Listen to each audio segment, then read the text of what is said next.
Koneksi antar materi, kesimpulan dan refleksi, modul 1. 1. Assalamualaikum warahmatullahi wabarakatuh. Berjumpa kembali dengan saya Andriani, calon guru penggerak angkatan 7 yang mengajar di SD Negeri 1 Mejubo, Kabupaten Kudus. Izinkan pada kesempatan kali ini saya berbagi pengalaman meninjau kembali keseluruhan materi yang sudah saya lalui dalam program guru penggerak angkatan 7 ini dari mulai pembelajaran 1 hingga pembelajaran 6.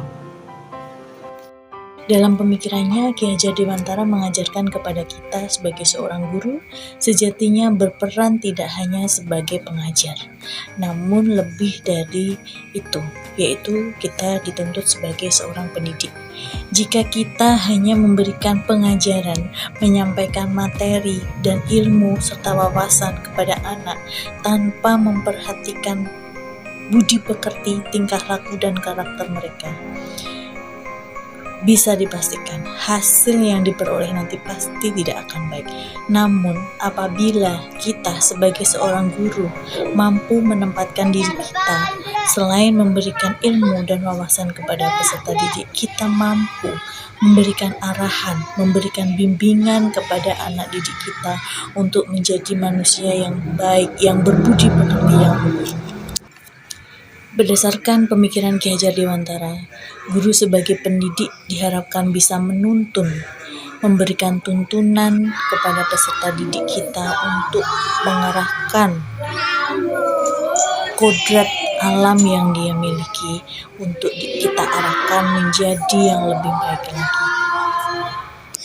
Ki Hajar Dewantara mengumpamakan bahwa seorang guru itu adalah sebagai seorang petani, di mana petani saat merawat tanaman yang dimilikinya dengan penuh rasa kasih sayang, dengan penuh perawatan, maka yang dihasilkan nanti adalah tanaman yang berkualitas baik. Namun sebaliknya, apabila petani tersebut mempunyai sebuah tanaman yang berbibit unggul, namun tidak diberi perlakuan yang baik, tidak diperlakukan sepenuh hati, tidak melakukan perawatan dengan baik, maka niscaya hasil yang diperoleh tanaman tersebut pun tidak akan baik. Oleh karena itu diperlukan tuntunan.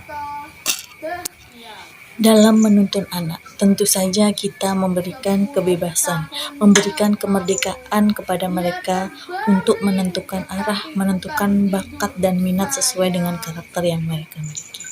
Tentu saja sebagai seorang pendidik kita memberikan kemerdekaan harus dengan pemantauan. Tidak kita berikan secara seluas-luasnya karena anak butuh bimbingan.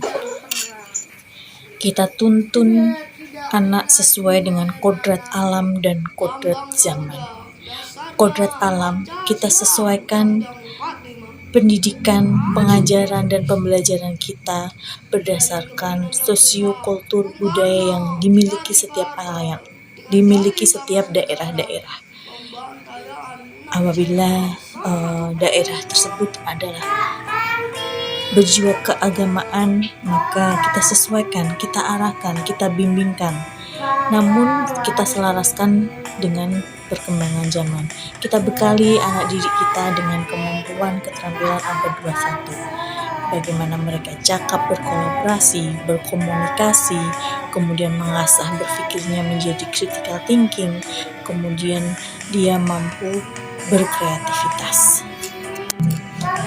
Selain kita memberikan kemerdekaan, kemudian kita menuntun dan membimbing anak didik kita, kita pun menjadi panutan, menjadi figur panutan yang dicontoh oleh anak didik kita. Maka oleh karena itu, sebagai seorang pendidik hendaknya kita memberikan contoh, membiasakan penanaman budi pekerti yang luhur dalam keseharian kita mengajar di sekolah, baik di sekolah maupun akan dipraktikkan saat mereka di rumah. Dari segala pemikiran yang diajarkan oleh Ki Hajar Dewantara, saya dapat menyimpulkan bahwasanya saya seorang guru seharusnya mampu memberikan keteladanan kepada anak, mampu memberikan pendidikan kepada anak, mampu menuntun anak ke arah yang lebih baik, mengajar sesuai dengan karakter dan bakat yang mereka miliki, menjadi seorang guru yang memfasilitasi anak didik kita belajar yang bermakna. Sebagai seorang guru, kita harusnya mampu menghamba kepada anak, yang artinya adalah memfasilitasi segala kebutuhan anak didik kita. Kita seharusnya menuntun, bukan lagi menuntut. Selain itu, untuk membentuk karakter yang baik diperlukan sebuah